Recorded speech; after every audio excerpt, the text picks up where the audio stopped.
Sleep. So important. Sleep. Thank you. Which Welcome you're to the helping Alfi people Podcast. sleep.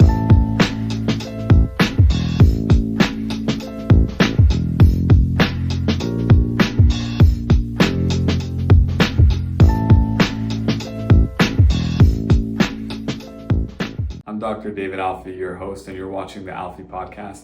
If you or someone you know is affected by small jaws, difficulty breathing, not getting great sleep, make sure to share, comment, like, and if you need help, call us at 713-489-6984, or you can email info@alfioralsurgery.com. Welcome to the Alfi Podcast, episode number 41.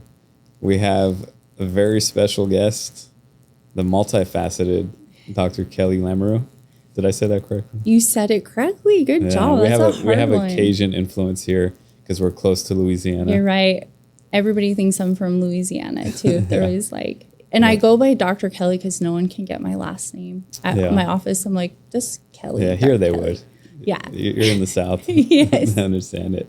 But you're from Tahoe. Yeah, I grew up in Tahoe, actually in a small town just outside of Tahoe. But I say Tahoe because no one knows where the small town is. Yeah. So a little ranching community called Gardnerville, Nevada. Okay, awesome. Small little country girl. Yeah. Close to the lake.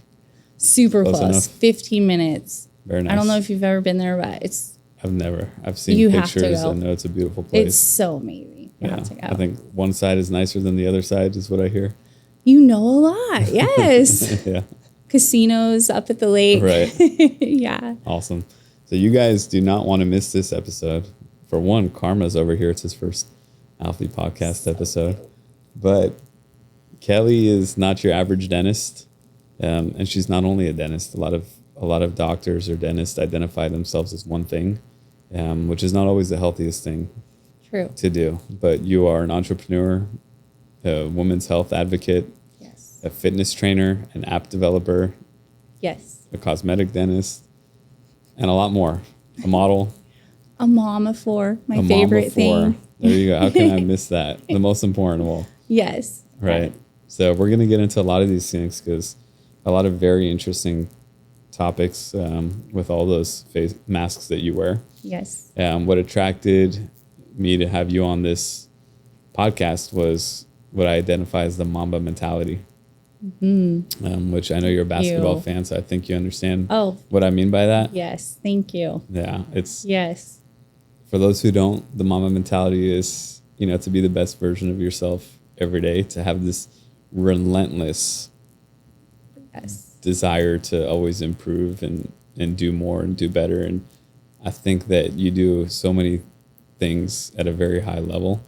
Thank you. That I like speaking to people like you because I think there's a lot to learn. Thank you. It's such a compliment. Yeah. Thank you. You nailed it. That's That's you, right? That's how I do life. Yeah. Awesome. Yes. Awesome.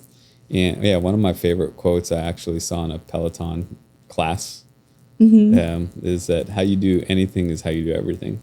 I love those Peloton motivational. Right? It's a good one. Oh, yeah. They get you going. And that is so Yeah. true. But it is true. It is. Yeah. So I know that your favorite hat is probably being a mother of four. Yes, it is. Right. I love it.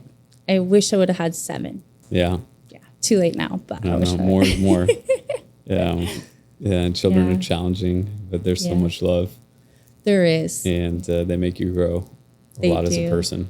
They do. It's definitely the best. Very hard, but wonderful all at the same time. Yeah. And it seems to me like a lot of the successes you have now and hats you wear were influenced by your motherhood.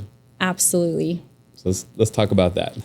Okay, I always want to be a good example to my kids, and show them what's possible. And I think I grew up in I think my childhood pushed me to where I am today. So I grew up with not a lot of money. I had great parents, but always a lot of financial struggles.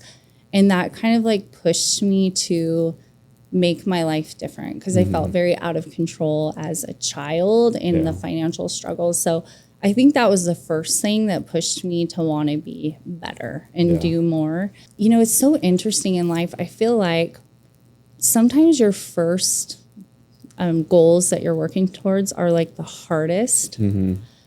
But once you accomplish that, it gives you the confidence to keep going and push for more and realize that you're capable of more than you ever realized. So a very pivotal time in my life was after my fourth baby. I lost 48 pounds. I had a huge body transformation. And, you know, when I initially did that, I did it with the hopes of changing how I looked on the outside. Like I didn't feel good. I wanted to physically look better. Yeah. But what I didn't realize is the most important change from that was how I felt inside and the confidence it gave me to really go after anything I wanted in my life. I was like, I did this. What else do I want to do in my life? And during that process, it was a big mindset. Like I had to work on my mindset to even lose that weight, get in shape. And it was like an awakening. Yeah. And it's so true.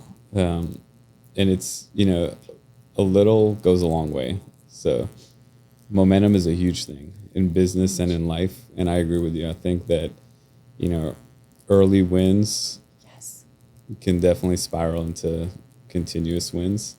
Yes. And, you know, I see a lot of this stuff like Atomic Habits or... Love that book. Yeah. Or a lot of motivational or growth books. It's always like, you know, have a big picture in mind, but start with the small steps, start with the little things, because you're right. You know, you're going to look better, but in that you accomplish so much that you're like, I can conquer everything. It absolutely. And it's amazing. And I always, my big thing is encouraging people to be brave enough to take the steps to go towards change or a dream. Yes. And just, it's hard. I remember how hard it is. Yeah. But no matter where you start in life, it doesn't determine where you can end up. You just have to have the courage to believe in yourself. Absolutely. Right? Absolutely. Yeah. You know what one of my favorite quotes are? What? YOLO. 100%. But it applies, right? Because this is your one life. This is our one life. You know what I wonder? Is that like still in style? You know how things I haven't heard it in a long time, actually. I know, and I want to use it all the time. And I'm like, wait, is this like out of style now? We should bring it back. Maybe add a little twist on there somehow.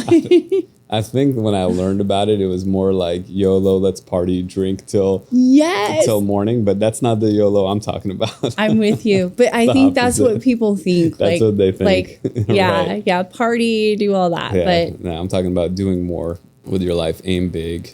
Yeah, and I think one thing that's just coming to mind is like, sometimes people think like age is just a number. Absolutely. So, okay, here's an example. I'm 47. When I walked New York Fashion Week at 45. It's amazing. So funny story, when I was in my teens, I dreamed about doing that. And I never got the opportunity. I didn't model, never got picked up for it. Went to school to be a doctor, had family. I was like, oh, I'm a mom now. I'm just a frumpy mom. And then through everything I've done, like losing weight, changing my mindset, refocusing, I had that opportunity come, and I walked in New York Fashion Week at 45. That's unbelievable. I like to share that, not to brag or say, but to be like, age is just a number. We have time to do whatever we want. Whatever we want. We can be anything we want to be. Absolutely. Like, Yeah. You have to manifest it. You got to believe it. But I think what a lot of people don't understand is that it does take work to do. People like to see the end point and observe and criticize. Yeah. And sometimes think it's easier than it is. Yes. But not appreciate that it does take work. And these things, work should be celebrated. Right? 100%. You know, I look at your Instagram, for example, and you have an amazing following. Thank you. Yeah. And, you know, it's easy for people to criticize that without appreciating, you know, you post daily. And you post high quality content daily on top of doing dentistry, taking care of people, taking care of children, having these businesses. That is not an easy feat. It takes a lot of, I know this, it takes a lot of effort to not only put yourself out there, but it takes a lot of work to produce consistently. It does. And it's another full-time job. Definitely. Yeah. And I do all my stuff myself, but it's a lot. It's a lot. It's a lot. Yeah. And I think that I wish that people did more appreciating than hating. Yes. Yeah. I have like a funny take on that because I always say, like, if you're looking at someone else and you're triggered by jealousy, I always say, like, turn that reflection back on yourself and realize, like, are you really jealous about that person, or is it you not living up to where you? Yeah. And I have jealousy pop up, and I always go, jealousy is a natural emotion, it's right? Natural, but you have to be aware. Yeah, and so then you I go, why am I feeling jealous? How can I do better, change? But one interesting thing about that, like you're talking about work and people looking at you and saying, oh, it just came easy to them. Like, I often get people say, oh, she came from money, her family paid. Right. I did not. I paid for my education. And I think you really don't know someone's true story until you get in there. Yeah, never. And yeah. And even if you came from money, it still takes work. Yes, you can do it. You're right. Right. You're right. I mean, it takes a lot of dedication to. Like, you look at Kobe, for example. His father played in the NBA. They grew up overseas in Europe. I think they had a good, privileged upbringing, but he was the hardest working person that basketball has ever seen. I know his story. He's just amazing. And I feel like, when he passed was when people really realized that. And it's always that way. But, and I love to see I love basketball, and I love to see the NBA players post about that Mamba mentality. I mean, it goes beyond basketball, right? Yeah. He left a legacy. Yeah. That's absolutely unbelievable. Yeah. For all of us. I mean, growing up in LA, I idolized him as a basketball player, but as I became a professional and he got into retirement, start reading his books and listening to his podcasts and his documentaries and whenever he speaks, and his Mamba mentality is just, it's so inspirational. It is. And so applicable to not basketball, but anything you do. Anything. Overcoming hard struggles in life, anything. I will actually listen to some of his stuff on YouTube when I work out. If I'm ever not feeling motivated or I don't want to work out, I'll put on motivational stuff on YouTube. And I often put his talks and it just plays. And it's crazy how it just fires you up too. He was relentless. He was. Relentless. I love it. He's like, people wake up at 9 o'clock and start working out at noon. He's like, I already had 2 workouts. I woke up at 4, work out, have breakfast, work out again, and you didn't even start your day. And I know, and he was even doing that when he was already, already in the league. He was already accepted in. He was already playing for years. Right. But he never stopped. Yeah. So that's that fire. Yeah. That some people have. So how do you get that fire burning? It's true. I think it's a good question. Does it exist? Is it innate or can it be learned? I think it can be learned. Yeah. I think some of us are born with this crazy energy and crazy. There's some people that have a fire that you cannot stop them. They can't. Do you think that's like something they went through in their childhood, or do you think they're born with that? Do you think it's environmental? Yeah, it's a good question. I think that, I don't know, actually. It's hard. You may be born with it. I know. You may be born with it because you see people that have very similar upbringings and are in the same family, and one of the kids may have that fire and others for life and the others don't. So I do think that some people just have it from birth. Yeah. But it doesn't mean that it can't be harnessed or learned. I agree. I feel like I've looked back over my life and I feel like a lot of my success early on was me escaping pain and feeling like I was in control of my life. Yeah. But so I feel like looking back, I didn't realize it, but my drive came from that of like, I had something to prove. I had to feel in control. There's a chip on your shoulder. Yep. I feel that all people with that fire have that. Yeah, maybe that's part of it. We have to prove. And then as you go along, you're like, wait, this is kind of fun. Like it is. Then it becomes who you are. Yeah. And the failures along the way make you grow. They do make you grow. Can't be afraid of failure. 100%.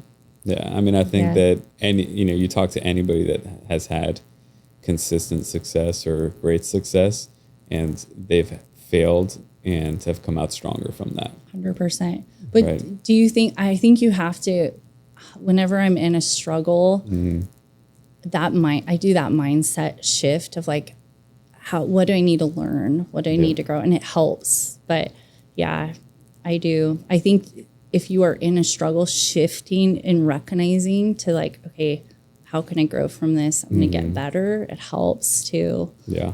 And recognize, Yeah. I brought up the hater thing because I saw one of your posts and I was trying to set it up. Yeah. You said something that if you know, you know, and you talked about alchemy. Yes. Tell me about that. Wait, which one was it? What would I post? I remember, oh yeah, not giving a crap what people thought about me. I'm an innate people pleaser. I'm a Pisces. I'm very empathetic. And I was taught to make myself smaller so people were more comfortable. And I did that for like 43 years of my life. And then I got to a point where I realized if I'm not living authentically, my life is not flowing. I'm not attracting my tribe. And I'm not living the life I was supposed to live. So I've posted, I post not, controversial stuff more on my Instagram in a way that makes people kind of mad. They're uncomfortable with that. Right. Because I'm a doctor or I'm this. But I'm honestly here to break boundaries. Yeah. And I'm good for women, for women in medicine. Yes. For myself. Yeah, that's great. So you wear so many hats. Talk about the personal trainer aspect. What does that mean? Yeah. So when my kids were, first of all, I did fitness competitions like bodybuilding after my fourth baby.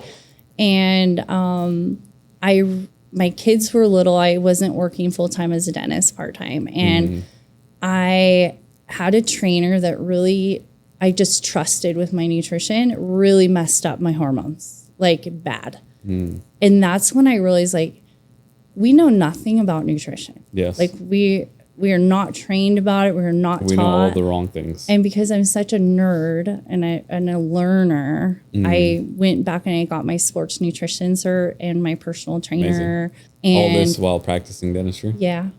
And 4 little kids. And everything that I do is initially to help myself. Yeah. And then I'm like, okay, how can I help other people? That's great. That's very generous of you, though. So and I loved it. I learned I can't sit still. So I'm always wanting to learn about all kinds of stuff. So that's how I got into it. And then I created my Abs After Babies program that was on the doctors. That I developed. I had abs separation after my 4 babies. I had 4 babies in 5.5 years. I had a 4-finger separation right now my abs, which is very common for women. I think 80% of women get that. Yeah. So I didn't want to have surgery. Some women need surgery.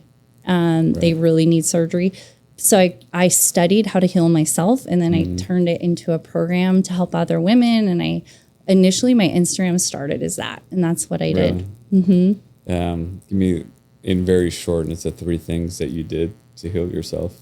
To heal myself. What does that mean? If you are trying to heal your ab separation, you need to heal your inner core. The transverse abdominis is your friend. And there's certain breathing exercises that you need to heal. Honestly, most people have a really weak inner core. Men, everyone, because we sit all day, we look at the computer. Yeah, it's getting worse. Everybody needs this. Even men get the ab separation. So you got to learn how to heal and strengthen that inner core and proper breathing, the way you move around, get out of bed, all that stuff. Yeah. And now 47 with a 6-pack. Yeah. We just looked up the percentage of people in their 40s that have a 6-pack, 0.01%. That is insane. Yeah. More millionaires that is than there insane. are people with 6-packs. So that's a huge accomplishment. That is insane. Huge. I had no idea. And it takes a ton of work. That's why I bring this up, because having a 6-pack it's not a genetic thing. There's no easy way to go about having it. I work out every day with a trainer. I try to eat as clean as I can, Yeah. but I have an unhealthy relationship for food with food. It's just so But fun. I eat very clean. And there are times and windows where I'll have one, but it's very, very difficult to maintain that. It's a 24/7, 365 lifestyle. Yeah. So Isn't what does that mean nutritionally for you? What does a breakfast, lunch, dinner, and snacks look like? So this has especially changed as I've entered into like the perimenopause era. So what I did before, throw that out the window. It doesn't work the same. Yeah. And I, again, am learning about this for myself and going to put this out for other women, what I'm learning. But what I need now as I'm in my 40s is super high protein, 25 milligrams of fiber per day. If I'm in a fat loss phase, lower carbs, like almost keto. Yeah. Yep. If I'm at my goal, you can add carbs back in, but you got to lower those carbs and healthy fats. Yeah. More healthy fats in your macros than protein in that fat loss stage. And then sleep. So important. Sleep. Thank you. Which Welcome you're to the helping Alfi people Podcast. sleep. And Yes. I'm a big sleep nerd. I think Yeah, that's great. so many people have apnea and sleep problems and airway problems, and we missed it as medical providers. And it's heartbreaking. And most are still missing it. But there's still time. There's time. Yeah. Yeah, sleep is probably the most undervalued, underappreciated life hack. 100%. For one, Yes. the more you sleep, the less you eat. The Yep. more you sleep, the less BS you get yourself into. Yep. Right? Yes, Besides the benefits of just what sleep does for memory, mood, growth hormone, all that stuff, Yeah. is like the more you're sleeping, the less trouble you're going to get yourself into and bad habits and all that stuff. 100%. Then you Right. can like go after those dreams. You can do, Exactly. yeah. So what time And are you sleeping? I try to get at least 7 hours a night. Yeah. That's good. And I just saw this study. Have you seen how creatine, they did this study did. on the Yep. sleep deprivation? I'm huge on Are you creatine right taking now. it? Yeah, I saw that. I'm huge on creatine. yeah. Yeah. It'll make up for some sleep deprivation. It doesn't, but you still, Neurologically. but you still need your, You still need your sleep. But imagine sleep and creatine. yes. I think though, everybody should be tested for sleep apnea and airway 100%. issues. And it's being ignored. And 100%. all day long, like I said, I don't do any sleep treatments in my office because I do not believe in sleep appliances. I believe it's a Band-Aid. I believe we need to treat the root cause. And Absolutely. I believe this will make people very mad, but I believe dentists are highly profiting off sleep appliances and it's not helping people. And I'm not here to take people's money with something that doesn't help. Yeah. Not only do sleep appliances, not a great solution, it can also mess up bites and mess up joints. And what kind of long-term solution is wearing plastic 100%. in your mouth? Yeah. Besides we're already worried about microplastics in our foods and all that. And to have that in the mouth. Yes. I saw you posting about microplastics. Yeah. It's a big thing. Yeah. So Yeah. I agree. And then we do have amazing surgical solutions now to open up airways. I mean, I just met your brother and he seemed like, the double jaw advancement, that surgery, you hear it and you're just You're like turned off. But because he of was what like, people know. it wasn't bad. He has a great jawline. I need that jawline. Yeah. I know. Johnny gives everybody jawline envy now. So it's nutrition, sleep. It's all the stuff we talk about all the time. Oh, yeah. And especially women my age group, like you got to lift weights. Like throw the cardio is great, but that's, you got to lift. Yeah. You got to, and it's going to help with bone health and all this stuff. And then the other thing that women are afraid is hormone replacement therapy and peptides. I love peptides. Yeah. I take peptides as well. What do you take? Sermorelin and tesmorelin. Okay. Dissolving tablets, not Okay, not injections. Yeah. Okay. There's so many out there. Like trying to wrap I think I could take like 30 that I've read. So right. Yeah. And that's an exciting growing it is. field for sure. I was thinking the other day that people say hormone replacement therapy is cheating. it's not cheating. We're biohacking. Yeah. You know, that's interesting because like the same people will say, take metformin for diabetes, take blood pressure medications. 100%. Or take statins for cholesterol. But then if you're biohacking, that's cheating.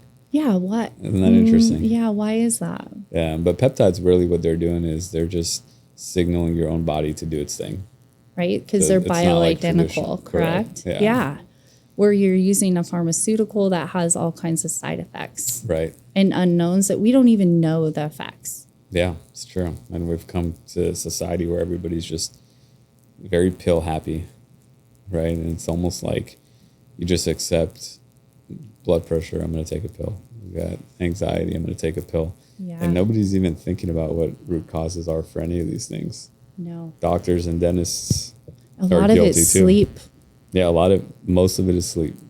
Yep. Sleep will fix 99% of the problems. Maybe an airway. exaggeration, but And a lot airway, of it. And right? airway. And dentists are the, gatekeepers of the airway, whether they recognize it or not.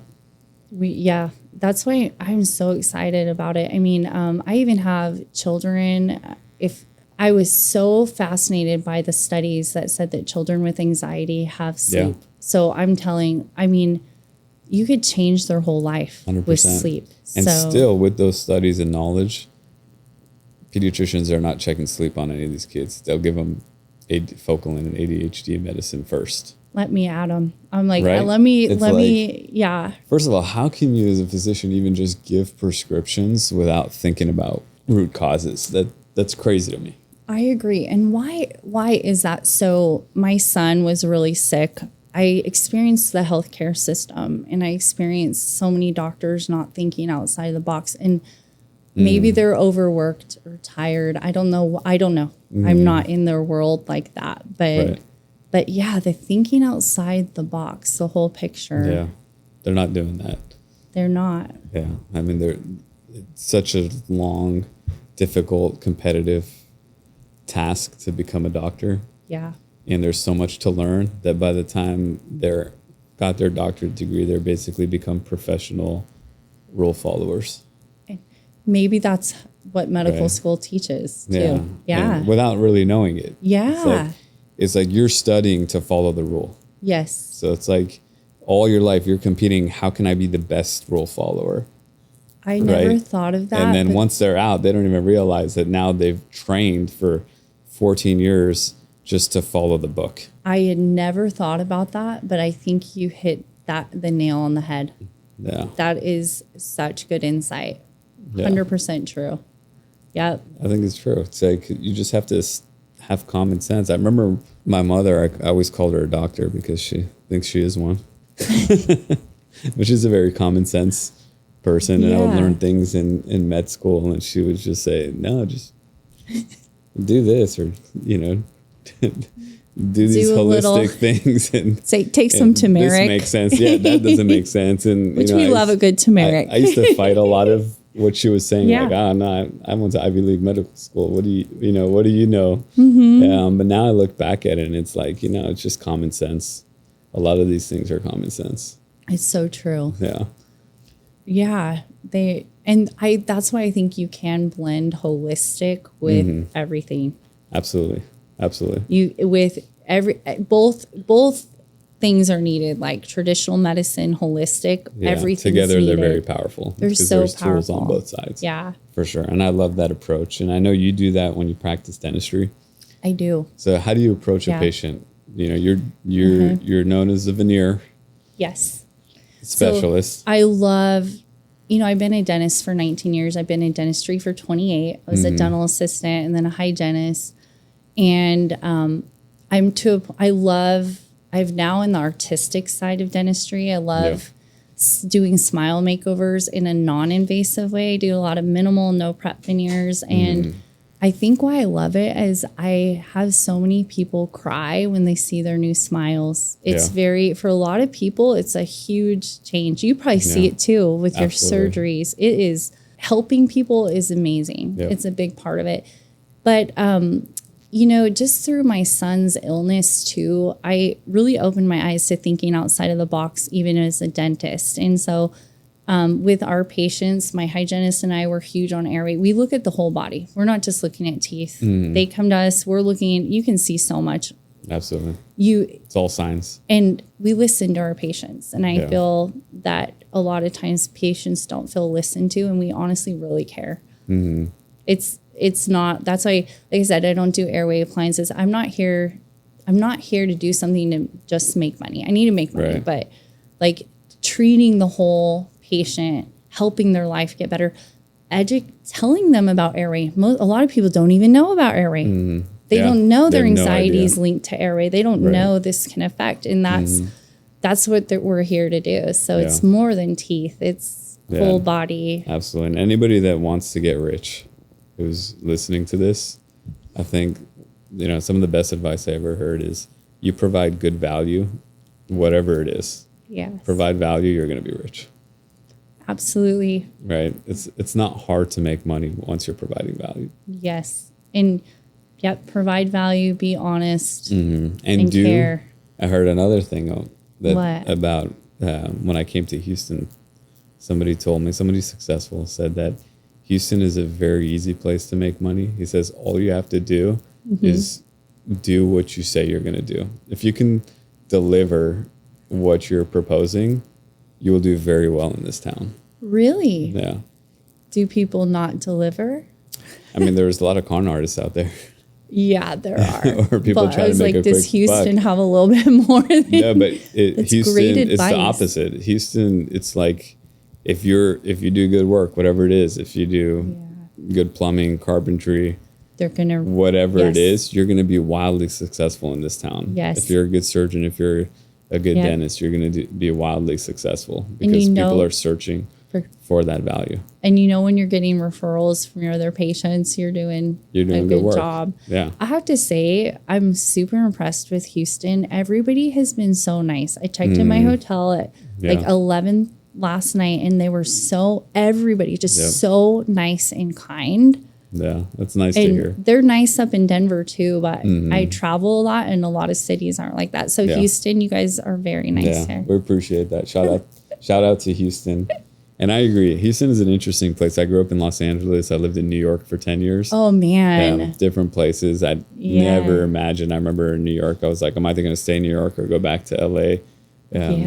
Because those were my bubbles. And I never imagined being in Texas, which I envisioned as horses, cowboy boots, hats. Cowgirls. And dirt roads. Yeah. I love dirt roads. That's literally what I envision. Yeah, but you come to a town like Houston and there's everything. I mean, it is the most diverse city in the country. Is it? That's what I heard. And someone this morning was telling me it's something about it's like the most dense city. It's like huge. I didn't realize how big it is here. The biggest medical center. It's an amazing place with a lot of professionals. Yeah. A lot of diversity, great food. But it's a huge city. What's interesting is because LA and New York are obviously big cities, there's a very southern, small country feel in this city, even despite its size. That's what because I grew up in a small town, and that's the feeling that you get here. Yeah. And LA is so different. New York is a different beast. Yep. Yeah. Yeah, totally this different. Is a good city. Houston's a great place, and it's great for us as a medical travel place because it's so easy for people to come in. Like you're here right now across the street, and this is the med center. It's great. Yeah. There's tons of stuff around here too. Yeah. Veneers are really interesting. Everybody wants nice Hollywood smiles and teeth. So who's a candidate for prepless veneers? Because that's obviously appealing to a lot of people is they don't want to shave down their teeth to make their teeth look good. Yeah, that's the biggest thing. So I do a lot of composite bonding too, and I have over the years. So being able to do bonding can chip and stain and so much maintenance over time.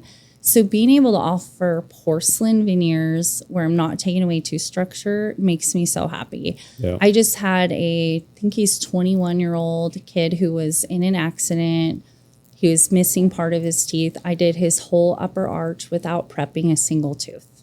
Wow.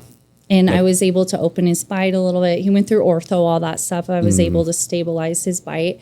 And it made me feel so good because I wasn't grinding teeth down. Yeah. Listen, if people are getting their teeth ground down to little nubs, you're most likely at the wrong place, depending. If you have a lot of fillings, maybe not, but we are in a new age of cosmetic dentistry where we can do things a lot different now, and we can, take care of the teeth underneath, and, not destroy things. And that's super important to me. Yeah, I'll be honest. I mean, I went to dental school, and to this day, I can remember how traumatized I was prepping a tooth for a crown, and to learn that to, drill down teeth to make a crown. If people knew how much structure was removed, it's shocking. Yeah.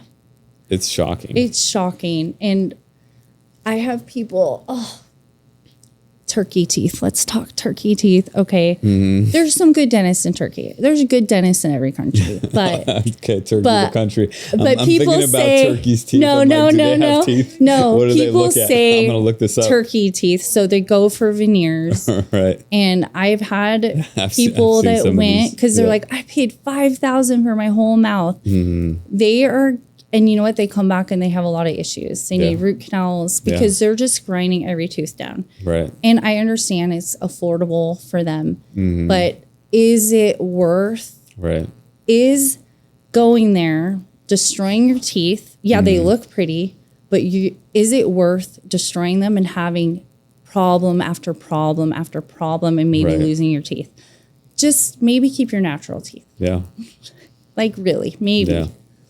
It's a really interesting thing how, the money is a very interesting subject. I love studying money. I love it. I think just philosophically what it represents, what it means. I'm into cryptocurrency and what that means. I like studying business, but money is so fascinating because the way people, at least culturally, think about money and medicine, it's almost backwards, right? It's almost like because there's insurance, because doctors represent healthcare, which people need, it's like there's an aversion to spending anything on themselves, especially if it's quality of life, health, all these things that should be priority to spend on. Yes. It's almost like the opposite. It's like, I can't spend on that. I'm not going to go to this doctor because my insurance is not in network with that doctor. Yes. But it's not about the actual money, because the same person that'll spend $5,000 for turkey teeth instead of $20,000. Yeah. Is that what the difference would be? Yeah. Kind of. Close. Yeah. 10, 15, similar. 20, yeah, 25, that's a good rep, whatever though. it is. Yeah. What I'm saying, those same people, I'm just generalizing here, and nobody get mad at me. No. But I'm just making a philosophical point. They may have no problem saving yearly to go to Disneyland for $10,000 with their family, 100%. Or spending $1,000 a month on a Chevy Tahoe, 100%. for example, or taking a $500,000 loan for a house. It's like, it's not the actual money, because people are spending these types of things on other things that are culturally just, you want to go to Disneyland, it's going to cost $10,000. You want to buy a car, it's going to cost $20,000 to $100,000. You're going to go on vacation, it's going to cost this money. But to spend $2,000 for something to make you healthier, no, that's crazy. They're trying to rip me off, right? Yeah. How dare a doctor cost that money? It's just a really interesting philosophy. It is. And so do you think what does that stem from? Society, what we're taught? I think 100% cultural, society. It's like what people, society structures what you think, how you think things should be. And for some reason, and this probably is a product of the insurance companies and huge medical systems itself that want you to depend on those systems. Yes. That's what we think. It's like, no, my insurance will pay this, so I'm not even going to think about paying for that. But it's like, if I'm looking for an attorney, I'm going to go for the best attorney to represent me. 100%. Right. And medicine should be the same way. The same. And insurance is really just a coupon. Yeah. I mean, we see people go dining. People will go to restaurants and drop half their paycheck on restaurants a month True. without, they'll go clubbing and buy a $500 bottle before they put $500 into their healthcare. And I know I'm generalizing and what I'm saying could be offensive. I'm not trying to do that. I'm just bringing up philosophical questions. It's a good thought. It's thought provoking Yeah. for ourselves to look at what we put our money into. Is it really helping us get better? Yeah. Is it wasting away? I mean, Disneyland is so expensive. It is. To go, I love Disneyland, but it is a good question. And I think it's worth looking at as a person. Yeah. I mean, I think like for me, priority is health and happiness are top, right? Yes. Number one priority. If you don't have health, nothing else matters but health. Nothing. Right? Nothing else matters. And don't you feel if you have all those things, because I know you're into mindset, manifesting, all that stuff. Mm-hmm. If you have all those things, health, you work on yourself inside, like the doors open to all the external things. 100%. And some people go external first before start inside. And that's what I love about you in the beginning of this podcast, talking about, your journey to looking better really changed the way you feel inside. Right. Yes. And those things radiate. Like energy transfers. Mm-hmm. I'm a huge energy same person. Yes. But energy is everything. You walk in with a good core happiness. Yeah. And you're gonna light up a room. Yes. And if you're the opposite, you're gonna bring that room and make it darker. You are. And these things are palpable. They are. And they influence every aspect of your life, relationships, job, productivity, everything. Even animals can feel it. Even animals. So, and I want to bring this up, and then I'm curious what books and stuff you do to help cultivate that. Mm-hmm. Because I often think sometimes people see someone positive with good energy and they think, well, they haven't been through what I've been through. Yeah. And I just want to say I've been through a ton of very hard stuff. My son was hospitalized for 4 months. I've been through stuff in my life. And I bring that up because to give people the courage that even though your energy may not be good now, you can cultivate it. And the first book that changed for me was not Manifest Now. Oh, it's that other, The Secret. The Secret. I don't know that one. I got to look that up. You got it. That was the first that switched my mindset. Yeah. That's awesome. But what has helped you with that? Because your life is hard and you're going to hit things. Yeah, I think people need to really appreciate that more, is that the human experience is a very difficult experience. Yeah, it is. And there's nobody that's immune to that. No matter what upbringing you have, nobody's immune to a difficult human experience. And the reason for that is that humans are complex and flawed. Yes. Yeah, I don't know if flawed's the right word. Let's just say complex. Yeah, we're flawed. We should be proud. We're all flawed. Yeah, maybe, but I think we're flawed to a purpose. Flawed to a purpose. Because we need that experience to overcome and grow and, levitate within to higher frequencies and higher consciousness. It's part of our path. Exactly. Right. Yes. And a lot of these we can overcome, and that's the whole point. Yes. Right. Is are we willing to overcome these things and not? And if we do, we grow from them. So I think that's one thing, is that sure, some people have it harder than others. Yeah. There's no doubt about that. 100%. They do. Most of us in this country are very, very blessed. Yes. And have it better than others. Right. But everything's relative. But nobody's immune from a difficult human experience. No. And usually the most positive people are ones that have really gone through it, because it's those difficult times and failures that they've, fallen and stood up from, that makes them appreciate things, makes them grow, and pushes them to be a better version of themselves. I do believe that. I believe that too. So books that I like. Yeah. I've read a lot of books recently. My favorite book is Meditations.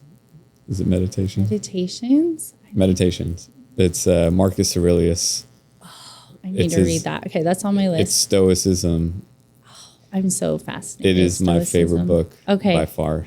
I can't put it down. I've read it a couple times. Okay. And it's Marcus Aurelius, one of the greatest emperors of Rome at the time, and one of the most powerful people that ever existed for human. And his awareness and stoicism is really unbelievable. Oh, I'm putting that on my list. Yeah, that's a great. I think it's a must read for everybody, because really the message is that you're really the controller of your happiness, and that we really interpret our own realities. Yes. And in essence, one of my favorite lines is that nobody can really hurt you, only you can hurt yourself, except if it's a physical or someone actually physically altered your well-being. Yes. But I'm talking about in the general sense, like we get if somebody says something to us, for example, the natural response is to get hurt by it, or get fired up or angry or have all these emotions that we don't like, right? Nobody wants to feel angry or sad or insulted or all these things. Yeah. And his real message is like, that person is not hurting you. Only you are hurting yourself, because it's your interpretation of what they're saying. And these messages are so powerful. And I think that that's a book that you just can't read enough, because you really learn that you have so much more control about who you are than you think you have. And I think that you got to say that again, because it's so true. Yeah. Because we're not taught that. We're not taught that. And the human experience is we're made to feel like we have zero control, right?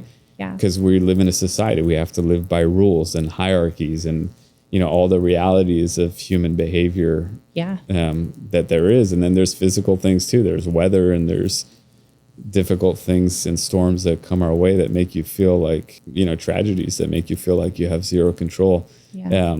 But the truth is that how you feel, you have all the control in the world of, if you can learn these lessons of stoicism. So it's your superpower. It's a superpower for sure. And someone can be in a jail cell and feel like it's a palace, or someone can live in a palace and feel like it's a jail cell.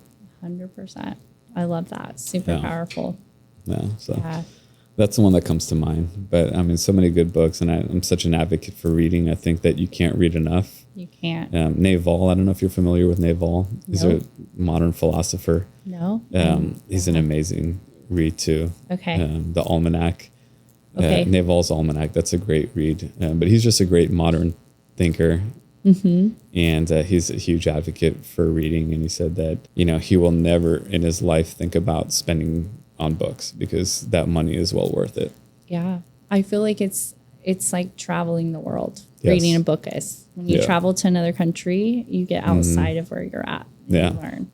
Yeah. These things are worth investment, as are Veneers. Yeah, I agree.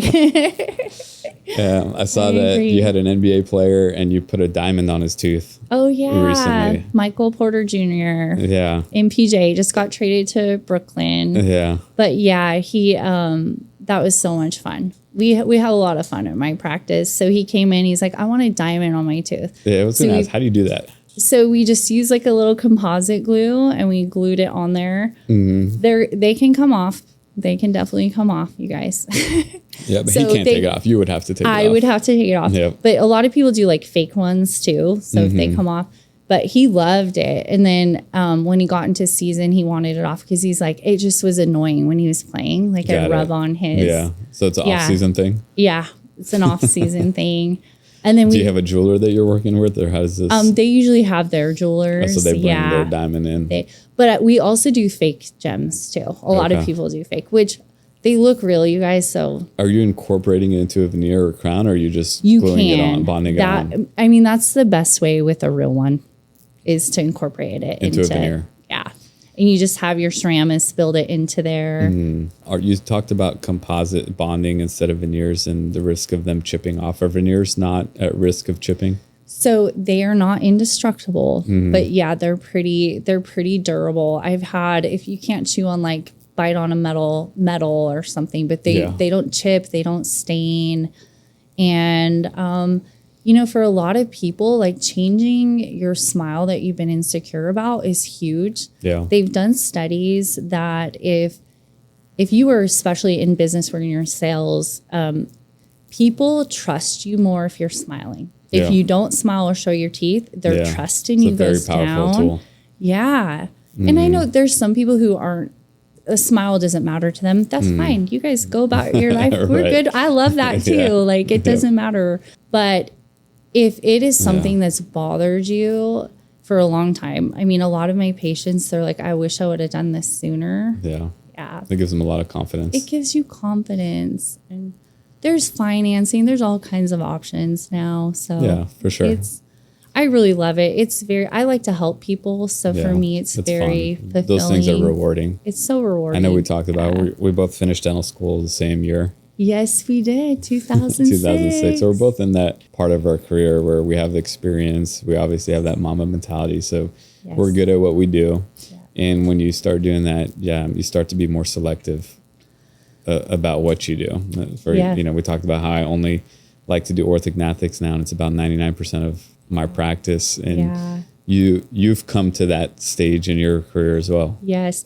And I do general dentistry still, like cleanings and all that, but heavy focus on cosmetics. Yeah. I don't do any root canals or anything like that. I just feel like I'm at a point where I don't have to do it all. I can, and I love the cosmetics. It's a very artistic thing for me. I'm obsessed with it. Yeah, it's fun. It's all about wellness and self-help and all these things. It's very aligned and on brand. It is. With these things. Yeah. What were you doing with Floyd Mayweather? What was that about? Oh my gosh. So that, I felt like I was in a spy movie, like a James Bond movie. So my friend invited me on, Mayweather launched his new supplement brand called One of One. Yeah. And so they did this huge launch party. I think so too. Yeah. So they rented a big yacht. I got invited to go. I actually didn't know for sure if Mayweather was going to be on there. So I just went, and we went on the boat. Floyd Mayweather came up, and then Cuba Gooding Jr. was on there. Aaron Gordon from the Nuggets, who's a friend of mine. They were all on there. So we're on the boat sailing, and they're like, oh, we have a surprise. And we're on the top of this huge yacht. It's like a 3-story yacht. And this military Navy helicopter comes flying across the bay and just is circling the boat. And they dropped 2 Navy SEALs, descended down with Mayweather's supplement and dropped it. I'm not going to lie. What an entrance. There was a point when we all thought this. We were on top of the yacht and it was windy, and we all thought this could go very badly. Yeah. But I mean, they're Navy SEALs, so probably not. They knew what they were doing. But yeah, they came down and brought the product. Those Navy SEALs are badasses. Yeah. Can I say that? Sorry. Yeah, you can. Okay. They're badasses. So that was a cool experience. I want to say that all these cool experiences started from me being brave enough to have a body transformation story. That's huge. Yeah. And shift my mindset. And I've had so many cool experiences that I'm like, how am I here right now? How am I on this boat? So I just want to give people the courage to make those changes, because you don't know. Yeah. I did a photo shoot with Carmen Electra, and I know her, and I remember idolizing her when I was younger. And I remember doing a photo shoot, like, I'm doing a photo shoot with Carmen Electra. How did I get here? And it all comes possible. It comes from that mindset. 100%. I love that. Yep. So don't be afraid. Be brave. Yeah. And I hope this serves as an inspiration, as it should. And if you want to be inspired further, follow Dr. Kelly. What's your Instagram handle? My main one is I am Dr. Kelly spelled out. And then I have a dental one, which is at Avenue Dental Studio. So awesome. I find it very inspirational. Thank you. You are too. Thank you for having me on here. Yeah. Pleasure. Thank you so much for coming. Thank you. Greatest basketball player of all time, in your opinion? Kobe or Michael Jordan? Yeah, those are 1 and 2. Those are kind of 1 and 2. Who do you like right now, though? In the NBA right now? Yeah. Let's see. I like watching Anthony Edwards play. Really? Yeah. I love the way he plays. Yeah. I don't know if he's mature enough yet from the mindset standpoint, but his game is fun. Hopefully he's not listening. Yeah, but you're gonna get there. I know you got incredible talent, skill. Yeah. SGA, watching him in the playoffs right now is pretty amazing. Yeah. Because I was rooting for everybody that he played against the entire way. You were. Yeah, I mean, every series, OKC was not my favorite, but, watching them win and watching him play the way he is really, really amazing. It's so I think inspiring. Very amazing. inspiring. He's a great player. Yeah. And I loved Halliburton. Okay. Yeah, so clutch. If he wouldn't have got hurt, I know. it would have been a different story. I think they could have taken Game 7. Yeah, I know. That's always so heartbreaking when that happens. What about the Joker? You got to love him. You got to love him. I mean, arguably one of the most effective players of all time. In such a... I know. Yeah. I know. And I love how nonchalant he is. And seems like basketball's a chore. Like when they won the championship and he's like, wait, I have to stay for the parade. He's like, I want to go to my horses. I know. But he's so gifted. He's so gifted. It's so amazing. It's like effortless. It is, although sometimes you like watch him run down the court and you're like, how is he so athletic? Like, how is he making this shot? How is he doing this? But he's a beast. I know you were there courtside watching the games. Yeah, Does he get fired up, or is that just, are we seeing? He'll yell at the refs sometimes. He will. But yeah, he's just kind of working. Oh, you've seen him. It's almost like he's working. Yeah, he's just same face running down. His brothers get fired up. Yeah, that's awesome. His brothers, big dudes. Did you see them fight like someone in the crowd? No, I didn't see that, but I would not want to fight one of his brothers. He's huge. They're so big. I know. Yeah, that's fun. That's a great city. That's a great city to watch basketball. Yeah, I love it. I was curious. I thought you might throw out the Joker. I thought you might throw out Allen Iverson or Carmelo Anthony. They're great too. They are. Yeah, they're all the greats, right? Yeah, but Denver's a great sports town. It is. Yeah, our baseball team is not doing very good. I'm not like a baseball person. Yeah, but mostly basketball. I can't wait for basketball season. It's coming. Same. I hate winter, but I'm excited about basketball. Yeah, that's fun. We'll have to bring you back. Yeah. This is a great discussion. Great. I know people are going to want to hear more. Thank you for having me. Thank you so much for coming. And I might steal the puppy. Yeah. I might. I wouldn't blame you. It'll fit in my purse. You totally would. He's 2 pounds right now. Instead of another child, I'll just get a puppy. All right, guys. Okay. Stay tuned for our next episode. And any questions for Kelly or myself, comment below and we'll get back to you. Thank you so much. Yeah, thank you.